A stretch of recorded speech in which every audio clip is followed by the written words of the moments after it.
What if I told you that everything you were told to be was the very thing holding you back from having happiness and success?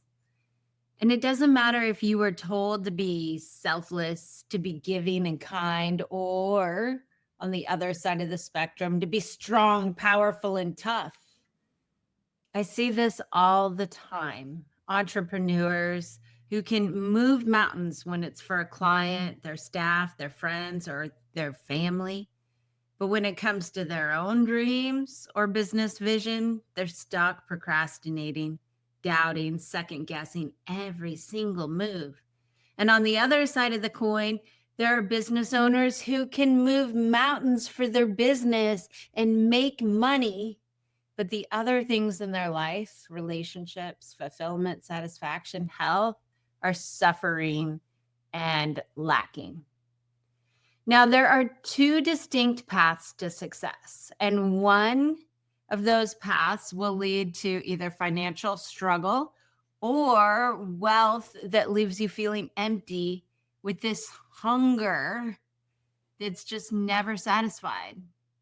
And the other leads to success and fulfillment and the kind of business that looks like, but more importantly, feels like freedom. So today we're going to get radically honest about which path you're on and why you're on that path. Now, if you're on the path of struggle or emptiness, you need to know it's not your fault. Although it may not be your fault, it is your responsibility to recognize and rewire it. That is, if you want something different in your life.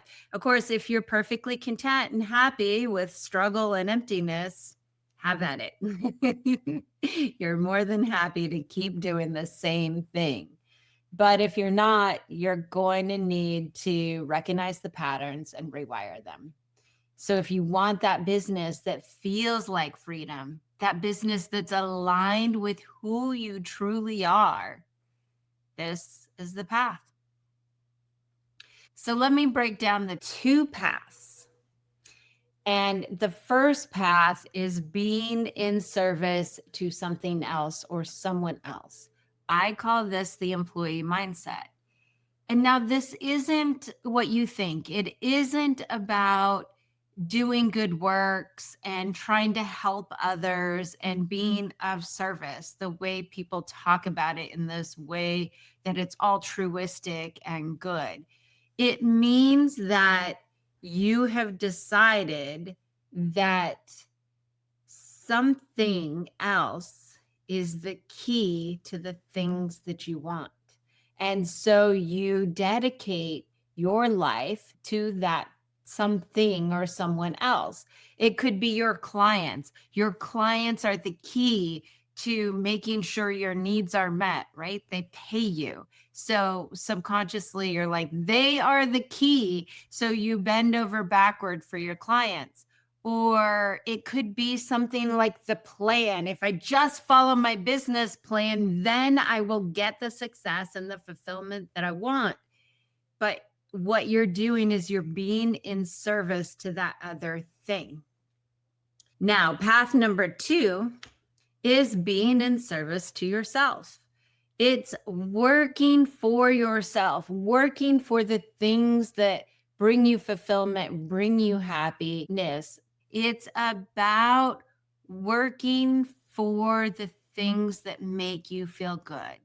And obviously taking care of your needs as well, but taking care of your needs in a way that feels good, feels fun, brings you fulfillment, and is energizing instead of energy draining. Now, this isn't about being selfish versus being selfless. It's about the fundamental motivation and energy driving everything that you do.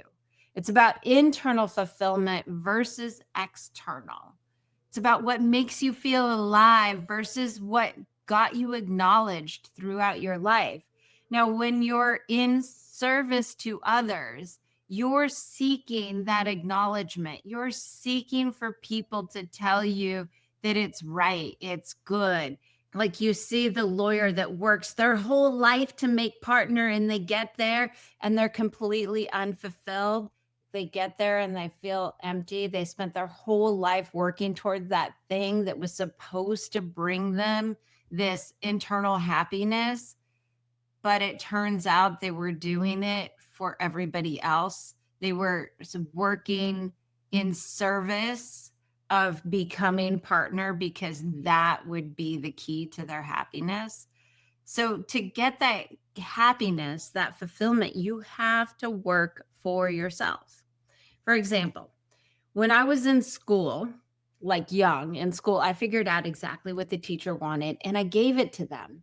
I got great grades. I had straight A's through most of my life. And I was praised and I was told how smart I was. I was getting this external validation, the good grades, the being praised. Now, one time I helped a friend of mine with a paper. They had a different teacher as me.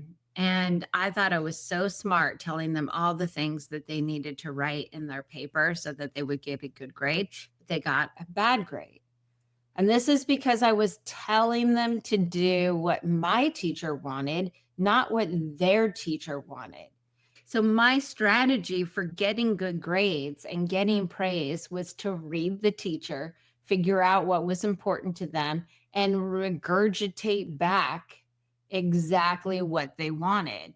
I often said in those days that I learned in school how to regurgitate.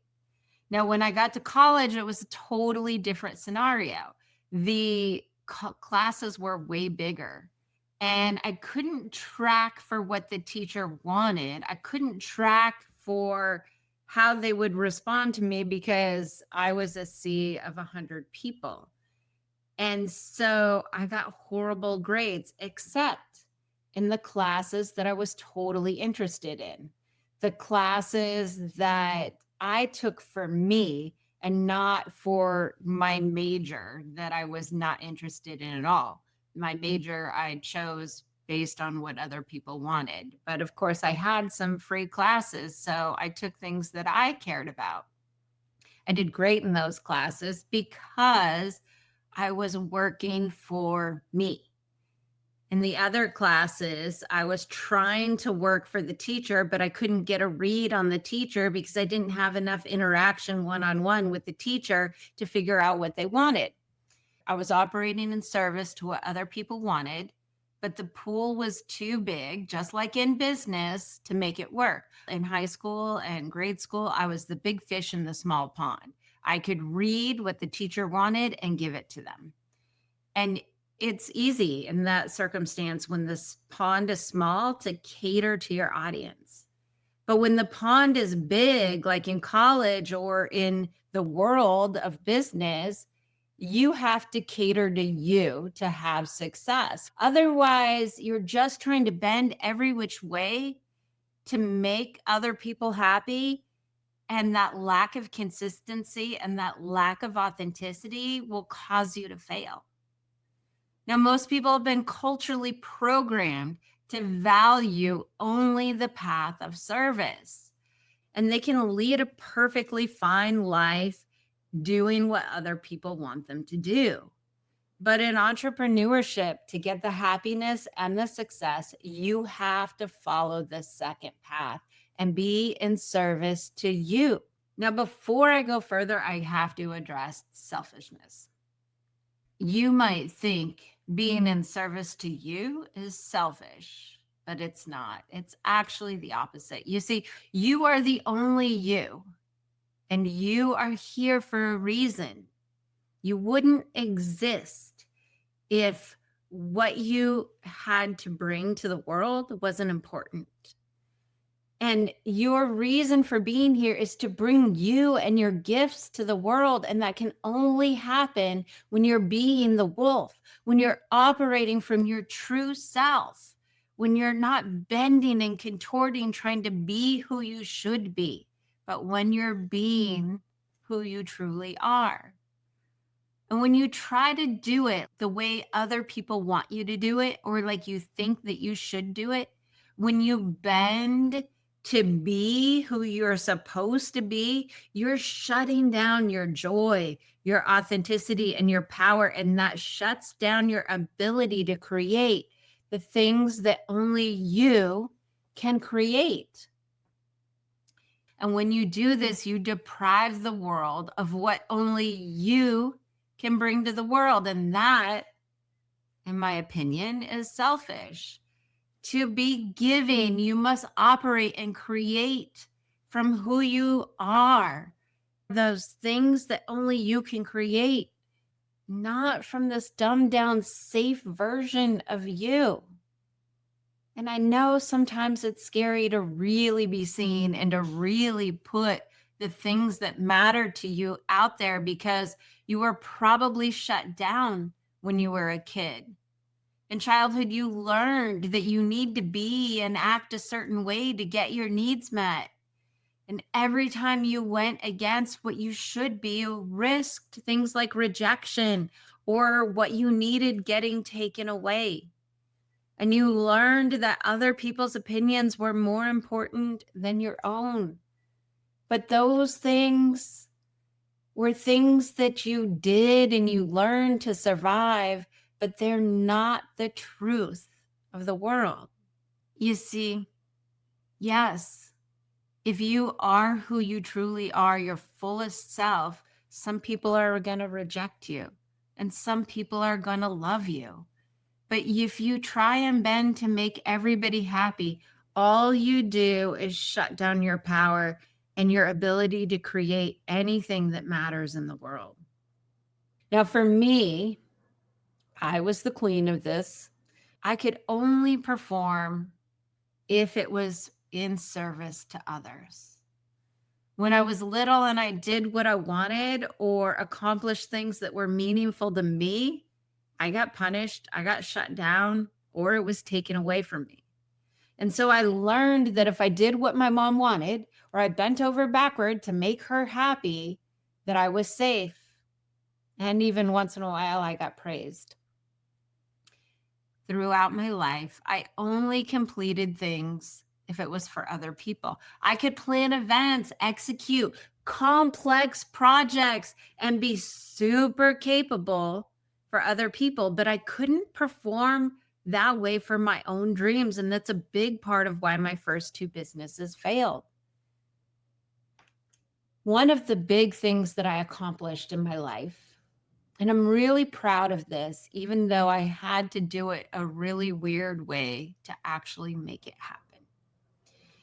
So I traveled the country photographing ghost bikes, and I published a book. And for me, this project was really meaningful for a lot of reasons. There's some subconscious undertones that it was helping me uncover, some subconscious memories that had been blocked out of my mind. There was also this idea of spatial awareness. Now, a ghost bike, if you don't know, is a bicycle that is painted white and locked to an intersection where a cyclist lost their life. And so for me, the spatial awareness and not seeing somebody was really important to me in this project. So if somebody wasn't paying attention and seeing other people, that this was the worst consequence. And it was a circumstance where the bicyclist probably was invisible to the other person. And if you've ever felt invisible in your life, you can maybe understand that deeper resonance of why this project was so important to me. So I wanted to do this project. I wanted to create a book, but I had that problem. I had that problem that I could only complete things if they were in service to others. And not really understanding those things about myself, I made this project about other people. I crowdfunded it. I launched a Kickstarter. And so it meant that because the outcome was tied to other people and their expectations that I could complete this project. And so your subconscious mind is funny, and the way you work is you will create elaborate plans to be able to get what you want. And so for me to get what I wanted, to do this project, to complete it, I had to tie it to the way my brain worked, which was to make it in service of others. And that was one of just a few projects that I completed for myself. The key is with your business, you don't want to have to tie it to other people. You want to be driven to do what you want to do and what you care about and what is meaningful without having to link it to other people. Imagine how much more powerful that project could have been if I wasn't constantly thinking about how other people were going to think of it. Imagine that deep creativity and the deep pieces of me and my depth that could have come through in that project and made it even better. Now, I say I'm very proud of completing that project, and I am. I am because I completed it, and somehow I figured out a way to complete something that was meaningful to me, where I had not really been able to do that before. And so moving forward, it took me many years before I could actually start completing projects that were for me without having to tie them to being about other people. Now, you may know in your business, you might go to extraordinary lengths for your clients, your family, your friends, even your employees. One of my clients, she needed to be successful. It was really important. It was who she should be. It was what would make her parents proud, and everybody would think so highly of her that she was a success, or so she thought. And she was successful on paper. She was bringing in revenue of as much as 3 million a year. And she was paying a team. She had a big team of people. She was partnered with a lot of people, and she had all this money going out to paying other people. Her business manager, she was paying $3,000 a month, which was more than she was paying herself. She was hustling so hard. And eventually it got to be too much. So one of the things that she ended up needing to do was just letting go of almost her entire staff. And when she did that, she started working way less. And although her revenue wasn't as high, the money in her pocket was way more. And from this place, she was able to start to build from a different foundation. She wasn't trying to be in service of everybody else. She pulled back and started being in service to herself. But before, to make those big numbers, she needed that drive of having to pay everybody to have her make those big numbers. But pulling back allowed her to build her business more slowly, but sustainably, so that she didn't burn out and didn't sabotage everything in the end. Now, most people have been trained to ignore their internal compass. Instead, they navigate by other people's reactions.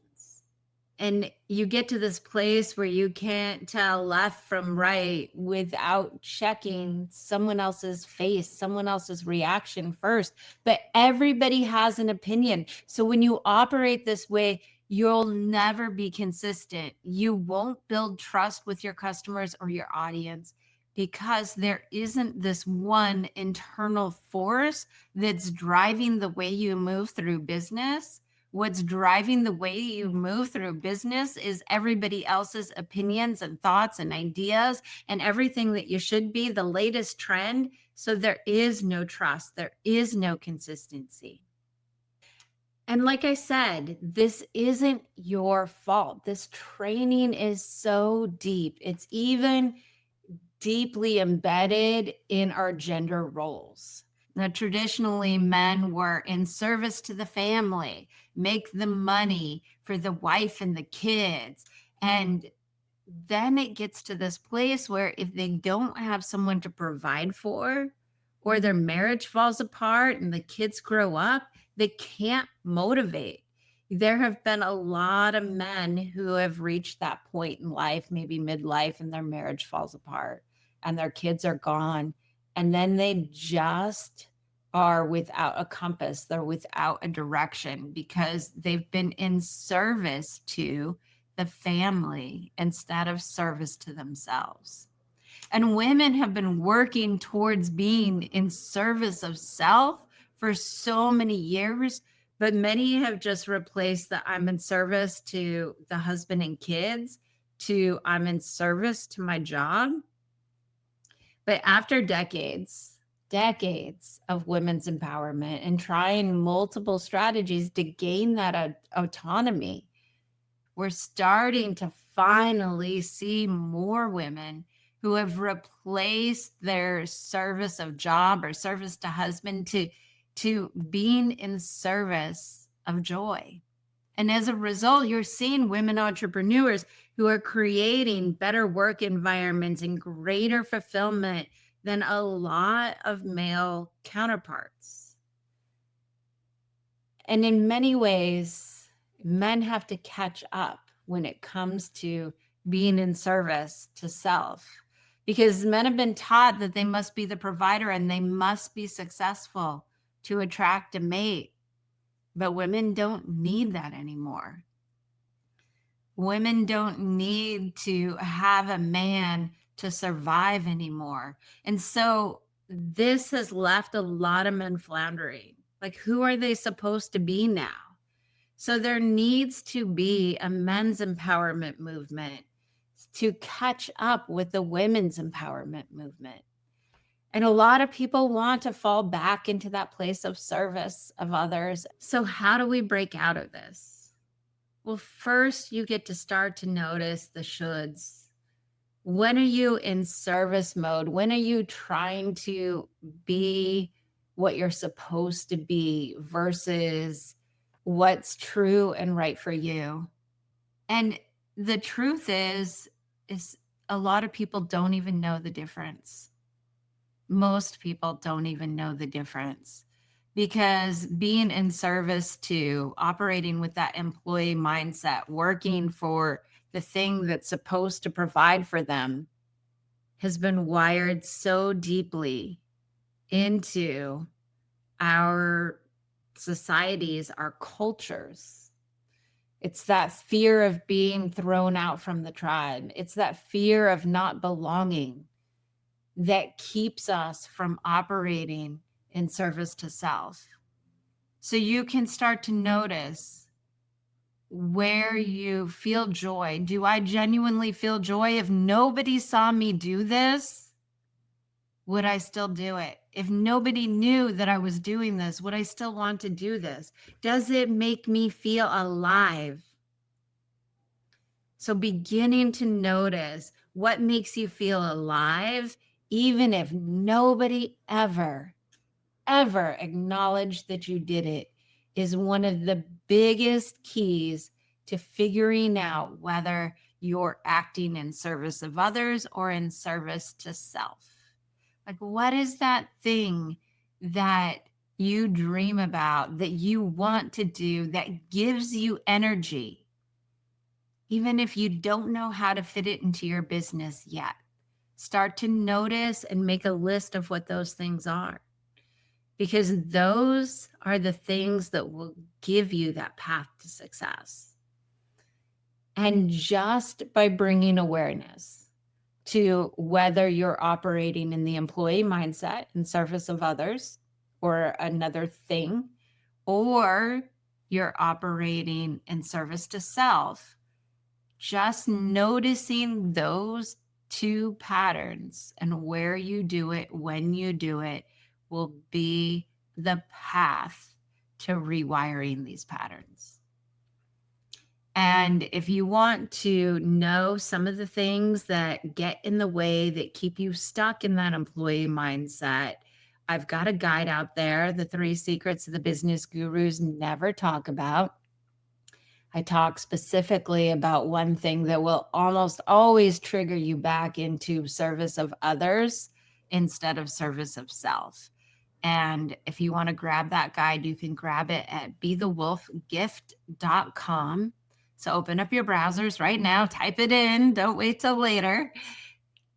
Type in bethewolfgift.com. That will also put you on my mailing list. You'll learn more about these concepts and you'll have access to other free things that I give out. So thank you all, everybody, for listening. Start to pay attention again to those things that make you feel alive, even if nobody ever saw you do it. Nobody knew that you do it. It's like that tree that falls down in the woods and nobody hears it. Did it still fall? Those things that make you feel alive, even if nobody saw it, are the key to discovering how you can start to be in service to you. All right. Thanks for everybody for listening. And remember, when you unleash the power of you, the true you evolve humanity. We'll see you next time on Be the Wolf. Bye, everyone.